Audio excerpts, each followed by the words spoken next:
Welcome back to Next Gen Console Watch, the show following everything happening with the latest gaming hardware. I'm Max Scoville, filling in for Daemon, and joining me today are Jada Griffin, a regular on our weekly PlayStation show, Beyond. Hey, Max. Hey, and Destin Legarie, who talks about Xbox each and every week over on Unlocked. Hi, Max. Thanks for having me.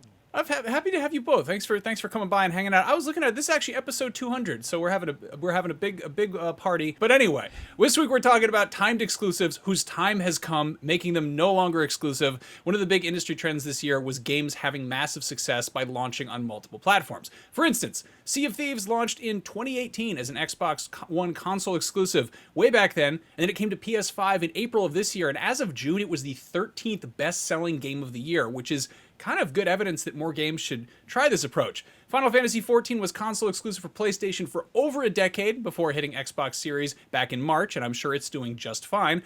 Helldivers 2 is the best-selling game of the year, which it almost definitely would not be if it had not launched on PC alongside PS5. So let's talk about this. What are some other great games that have maybe jumped from one console to the other? And what should we know about them? Jada, let's start with you. You kind of talked about it. We've been getting a bevy of Xbox exclusives that have been jumping over to PlayStation and seeing a lot of success. Sea of Thieves, Hi-Fi Rush, Pentiment, Grounded is on there now. There's a lot of good stuff that's come over to PlayStation that's been doing really well. Tunic is another one. And these are all excellent games. So these are a lot of games that I played on my Xbox, and I've double dipped on my PlayStation because I want those trophies. Because, as many know, I'm a trophy fiend. So I'm sure they're also getting a little bit of love from that.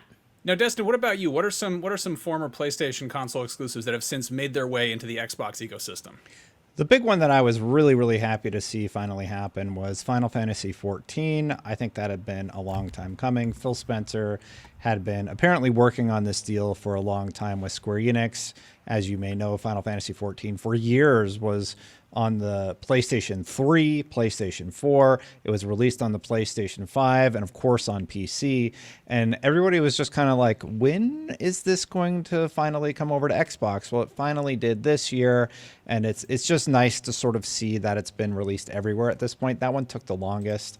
I think another series that fans are really happy to see over on Xbox would be the Persona series. Persona 5 finally making its way over to the Xbox platform was met with a lot of fanfare, to say the least. And I did an article back in April of this year talking about how the console exclusive is sort of being shaken up a little bit. We talked to a lot of industry analysts, and the exact quote was, the entire industry is resetting to the commercial reality, with some companies realizing they have overexpanded, become unfocused in their strategies, or become overstretched financially, which is leading to this change in strategy across the board, not in terms of exclusives, but Nintendo is branching out into movies and theme parks.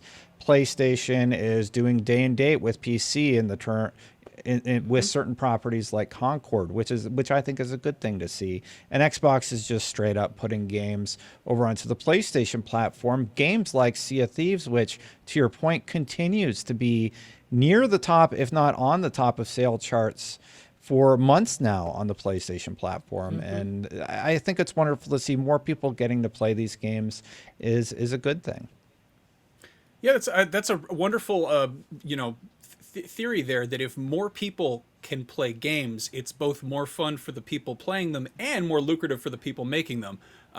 You mentioned Square Enix and also Persona. I think Sega, I'm guessing they had a pretty good results from going from previously PlayStation exclusive stuff like the Persona series and the Yakuza series, which suddenly kicked the door down on Xbox, and a good chunk of those games, if not all of them, are playable over there. Square Enix, though, has been a little bit more rigid on that front. It seemed very much like the Final Fantasy VII remake, Final Fantasy VII Rebirth, were just going to be PlayStation 5 exclusive. I think there's rumors of a PC launch at some point, but recently, the head of Square said that they're aggressively pursuing a multi-platform approaches to things, which I think speaks to the struggle of maybe games like Forspoken, and I imagine Rebirth wasn't quite the smash hit they were hoping it would be. Remake came to PC a little bit ago. So like we've got that there. So I imagine Rebirth will eventually make its way to PC as well. But I'd love for this I'd love for both of these to go to Xbox, for fans of Xbox that are on Xbox to be able to play these great games. Like, how great would it be for the console warring to just kind of be done if we start seeing all these games that are just on all the consoles? Like, as much as like having multiple consoles and competition breeding innovation is great, it's still better in the end result for gamers as a whole if they can play the game regardless of their console. Now, does that mean that every game should go on every console, or will end up going on every console? Probably not. But I think this is kind of that great start of these games going cross-platform that's going to help the industry as a whole, especially with how long game development cycles are and how hard developers are working to just kind of, or studios are working to just kind of make their money back on some of these games if it's not a AAA, like, household name like a GTA or a Call of Duty that literally prints money every year. Or not every year for Grand Theft Auto, but I guess with Shark Cash they do. Yeah. Xbox in a recent advertisement even said you don't need an Xbox to play Xbox games, partnering with, the Fire Stick, which was sort of a big deal for Microsoft and Xbox gaming, where they realized that the modern audience just wants access. They don't want the need to buy an additional piece of hardware in addition to their PC, tablet, or television.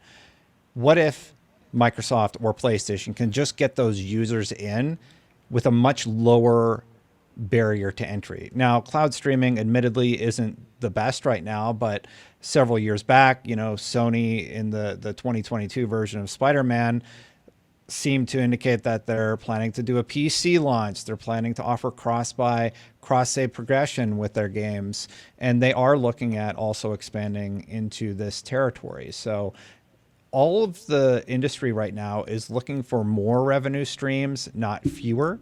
And also the recent PlayStation earnings call, the new leadership there sort of talked about their strategy with the PC ports. Everything that's a PlayStation exclusive has slowly been ported to PC several years later.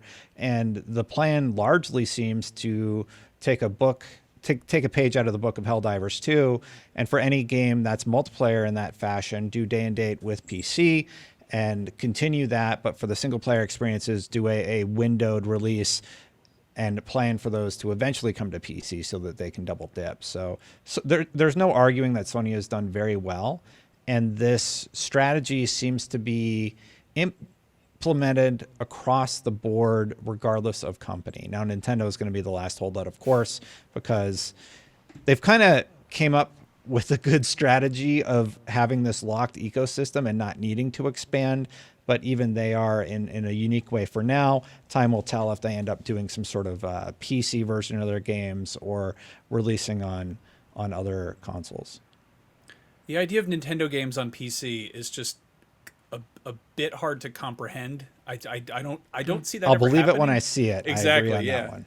No, it's funny to see how PlayStation is very quick to where they're putting their stuff on PC, which makes sense. I think it's funny to see them, opening it up to that audience. It makes perfect sense for multiplayer. They still clearly want to get people on board with single player stuff and have that walled garden. They want to have you can only get it on a PlayStation. You got to get stuff day and date. Meanwhile, over on Xbox, there's an interesting dichotomy here where the Xbox games that are coming over, the former console exclusives. First of all, Xbox game, most of the time, they launch on PC day and date as well, which makes sense because Microsoft makes Windows. I imagine a lot of PC gamers are probably using Windows to access these games, so Microsoft probably doesn't care too much whether they're playing on an Xbox or a PC. But that said, they are willing to share and get those games on other platforms. Like, for instance, Sea of Thieves, Grounded, Tunic, Pentiment, Hi-Fi Rush. Those are all Xbox Game Studios games. Those are all first party. They say Xbox on the top of them, and it's very funny to turn on your PlayStation and see Xbox Game Studios logo pop up. Meanwhile, Sony, the console exclusives we've seen are more. I get the sense that they're indie games that Sony might have kind of taken under their wing. They don't officially kind of slap the Sony name on them. They're not Sony published or developed, but we've had a lot of games that they attach to their showcases or their states of play that we kind of associate with Sony with Sony games. Like Jada, for instance, Stray and Roller Dome and Sifu. Humanity. Yeah, Sifu, that was another big one. Yeah. Yep. Do you see that approach changing, or that balance of power changing at all, Jada? I honestly, it's tough to call right now with Sony. I think it's gonna really depend on how long term their success ends up looking like with porting their games to PC and seeing what that revenue stream ends up being. Just because porting the game to PC isn't as simple as just saving the file as a different file type to put it on PC. There's a lot of work that goes in ports. Sometimes these types of games are from not even just Sony but other studios are pushed to external studios that handle the port, which that means that company is paying this other company to remake this game so it works on this other infrastructure on PC. And when it comes to PC, it's multiple infrastructures. So then having to do it again for Xbox, that's an added cost. So I think it's going to really boil down to is it going to be a good return on investment for them to do so? I think it probably would, but it also depends on just how much development time and cost would go into making these games able to run on Xbox. And, obviously it can be done because developers for Xbox games are doing to put it on PlayStation. So it's not unheard of or impossible. It's just a matter of Sony being ready to pull that trigger and decide if they want to do that and invest that way. You bring up the difficulty of doing that. I have to imagine their porting company Nixies, which handles a lot of their games coming to PC. They have to have a pretty good handle on different hardware configurations and needing to deal with that struggle. I can't imagine that it's that difficult to make sure that a game is at least working on Xbox to a comparable level if you've already done the PC port, because let's be honest, the boxes, they're just PCs, and the hard drives, the hard drive on the PlayStation 5, the one that comes with the system, is a bit faster than the Xbox hard drive, the SSD. But as we saw with Ratchet and Clank, that went to PC, and our friends over at Digital Foundry did a bunch of testing about the loading speeds and such. And while yes, it does help the overall performance of the game, I have to imagine that the speeds, the read-write speeds of the Xbox hard drive would handle it just fine. So there's nothing that PlayStation is doing beyond maybe the controller and audio features that Xbox couldn't handle. I think the other tricky part could be just we've seen it with PlayStation games going to PC. They want you to sign into the PlayStation Network on your PC, on Steam. So that's another thing, is like, how does that work with signing into these games? That if Sony wants you to do that when you're playing on Xbox, does that just go away? And that opens up to, people, a lot of Helldivers fans want Xbox players to join the fight, fighting the bugs and the robots. But like, what does that look like for signing into a Sony account? Even though I believe that they took that away. I can't remember the last Helldivers 2 when it comes to that. For Helldivers 2 specifically, they backed off. They said, okay, we're not going to require it for Helldivers 2. But I get what you're saying. I have to imagine it'll work the same way Sea of Thieves works on PlayStation currently. I don't know.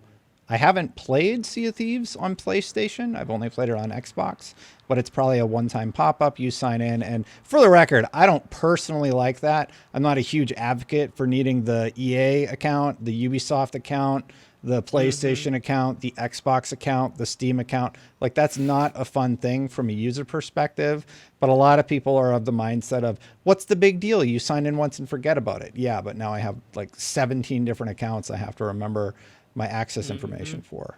I'm totally with you on that front. That said, having to jump into a game on a different platform, not having to, but choosing to, and finding that your progress is carried over, for instance, using Ubisoft Uplay, I think I wanted to dabble in an Assassin's Creed game, and realizing that I'd already played through the whole tutorial 3 hours and I just got to go play and run around. That was a wonderful surprise. And of course, popping between Fortnite, for instance, on different systems is always kind of a nice treat. Now let's talk a little bit about, you mentioned the blazing fast hard drive of the PlayStation 5.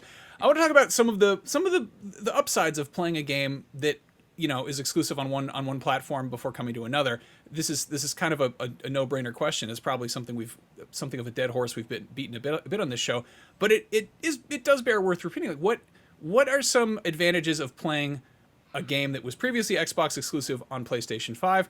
or playing a previously PlayStation 5 exclusive on Xbox. Jada, let's start with you. What are some of the charms of the PS5? Yeah, I mean, Destin alluded to it a moment ago. Besides the hard drives, the controller is the big thing.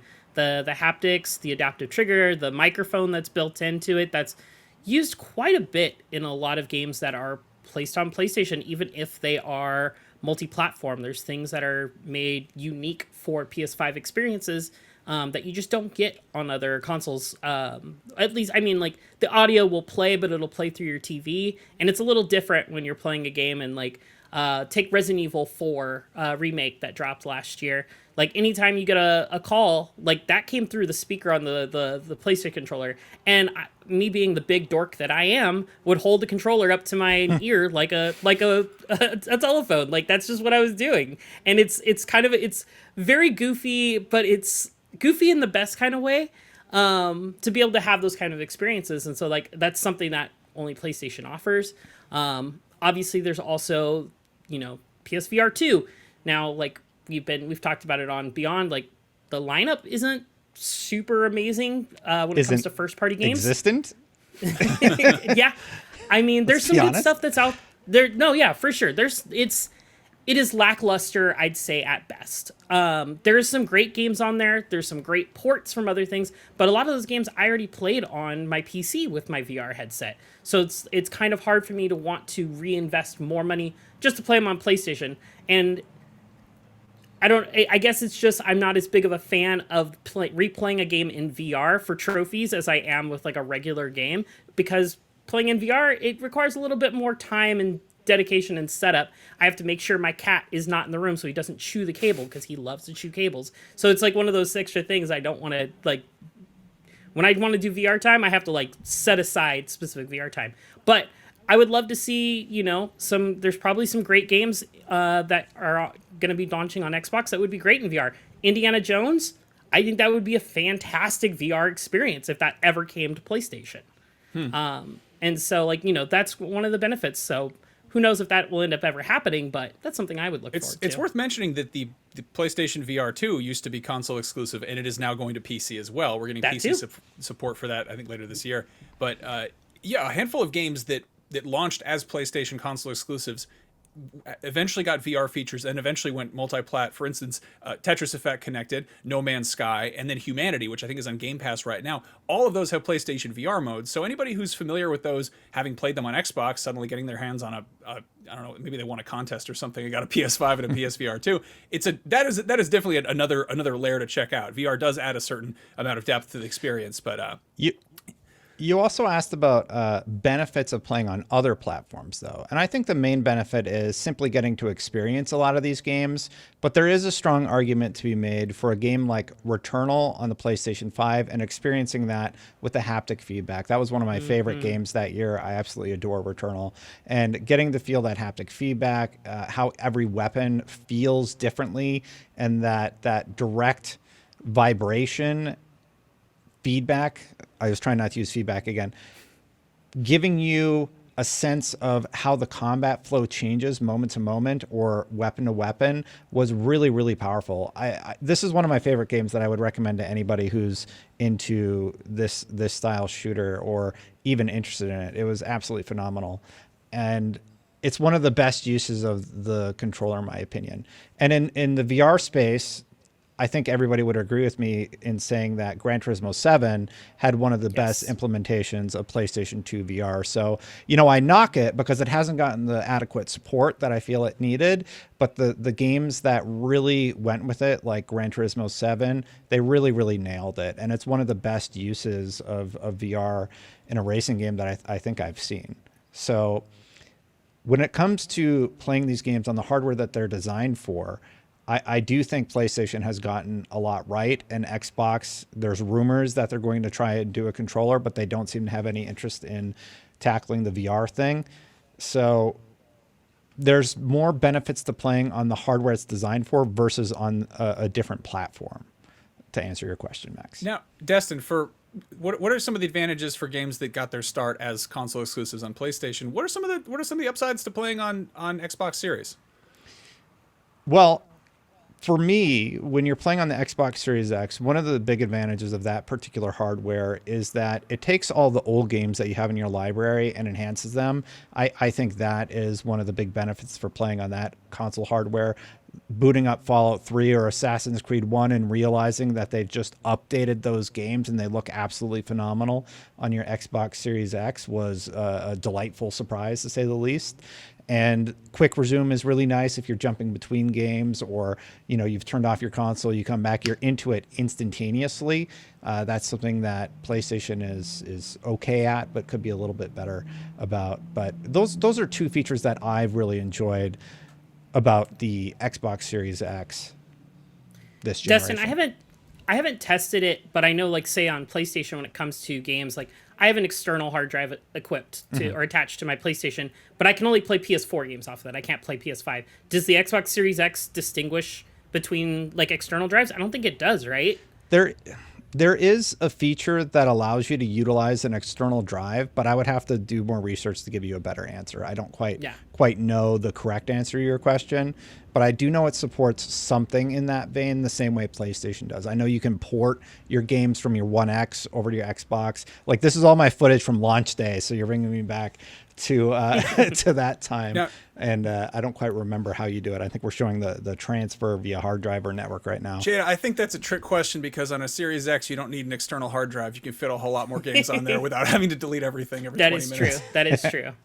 I'm the guy who hosts the Sony show, by the way. I'm just going to say, like, I'm not, I don't play favorites here. I love quick resume. That is one thing I wish Sony would get their act together with, because Destin, you and I are both parents, and the amount of times I am just like, oh, I have to load my game up again because I had to put down my controller and go take care of my kid and come back, and it's so nice to just drop in and drop out. And also, if you're checking out smaller games like Stray or Roller Drum or Humanity, stuff like that, little sort of maybe kind of bite-sized vibey experiences, it's nice to have a bunch of them kind of running in the background. You get to hop between them.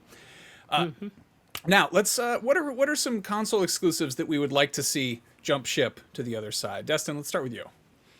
Oh man, you put me on the spot right now. I definitely want to see Helldivers on Xbox. Obviously, that would be a big one. Even though the audience has begun to wane slightly for Helldivers 2, I think it would be another one that would just be really nice to sort of have on everything. And I don't want to take Jada's, but there was a deal announced very recently that maybe Jada would want to hit on to go the other way. Yeah, I mean, honestly, this Helldivers going to Xbox could be the nice shot in the arm for the game, because, like we said earlier, the player base is starting to shrink a little bit. So it'd be great to see it go over there. I'm not even sure which one you were referring to, Destin. The Palworld. Oh, yeah, Palworld. I thought you were going to bring it up, but yeah. No, it's a good call. Like, I mean, I think Palworld's kind of in the same situation where it was very popular for about 2-3 months, and it's still popular, but it's not that viral sensation that it was early this year, January, February, March. And the deal that Destin mentions is, I think Sony Music partnered with the Palworld company, which is, it sounds like they're going into merchandise and cartoons or something along those lines, but there's still no word of a PS5 port of the game, which seems inevitable, but we'll have to wait and see on that front. I mean, honestly, I think this is just Sony kind of setting themselves up for more merchandising efforts with Palworld, because, I mean, was the big tagline on the internet? It's Pokemon with guns. What's one of the best-selling merch lines out there? Pokemon. So, like, I would not be surprised if we start seeing Palworld plushes showing up, if there's not even some already out there from certain sites. I'm not sure yet. But I wouldn't be surprised to see some official capacity on that. For me, a big one, and I'm sure Destin was probably going to mention this, or Max, you might have, we're going to mention it later, but the Sunset Overdrive. Now, granted, this was an Xbox One title, but I freaking love Sunset Overdrive, and I was so sad it never came to PlayStation. Like, I played the crap out of it on Xbox, and I would, in a heartbeat, go and play that game again on PlayStation, because I just love the physics, the mechanics, the mobility. It's, we have Sunset Overdrive to thank for a lot of great features we have in current games like Spider-Man, borrowed quite a bit from that. Fortnite and its kind of like wackiness and just kind of very mobility that they have in there. You can see some of that is kind of, influenced by Sunset Overdrive. So like I would love to see this one come back, because I think this one is at the proper time for a remaster or just a straight up port. Like I don't think they even really need to do too much work on it. Seriously. To bring it up. The crazy thing about that one is Sunset Overdrive, created by Insomniac, utilized the technology of the open world to then build the Spider-Man games that were hugely popular. They've alluded to Sunset Overdrive multiple times, and I think they've even discussed working on this and how they're a little bit on a time crunch right now as they're developing the Wolverine game and probably whatever else is going to happen with Spider-Man over the coming months. But that would be a huge W for them. Big miss on Xbox's part not getting Insomniac, but a huge win for Sony and Spider-Man fans for that acquisition for sure. Continuing though on games that I'd like to see on Xbox. Oh man, what's that title called? It's this little game, Final Fantasy VII. That would be really nice to see come on over to the Xbox console. I think fans might be happy about that one. That'd be nice. Yeah. One of the big Xbox first-party games of the year is Hellblade 2, which the first one was a PS4 exclusive for a minute there. So that would be, that seems like a no-brainer. I always thought it was funny. I remember when the Witcher 3 came out on PS4, and The Witcher 2 was only on PC and Xbox 360, and The Witcher 1 was only on PC. And I was like, how are PS4 people supposed to know what the heck is going on? But anyway, speaking of big, huge open world games, last week we asked you if you would buy a PS5 Pro just to play GTA 6 on the highest possible settings, and 66.1% of you said no way. And then 24.4 said yes, and then 9.4 of you just voted maybe, which is that's kind of a broad maybe. But how much is it? I think that's the question. That is a big question. Again, this is also a strictly hypothetical console, and then also the fact that will GTA 6 even have special benefits for it? We'll have to wait and see on that front. As for next week's poll, tying to the whole exclusives conversation, do you think they're good or bad for the gaming industry? Exclusives, are they good? Are they bad? Or do you just not care entirely? Make sure to vote at IGN.com the day that this episode goes live, and that will do it for this edition of Next Gen Console Watch. Thank you both so much to Jada and Destin, and thank you to everybody working behind the scenes in our LA studio to make this episode possible. My name is Max, and we'll be back next week with more on the latest in gaming hardware. See you then.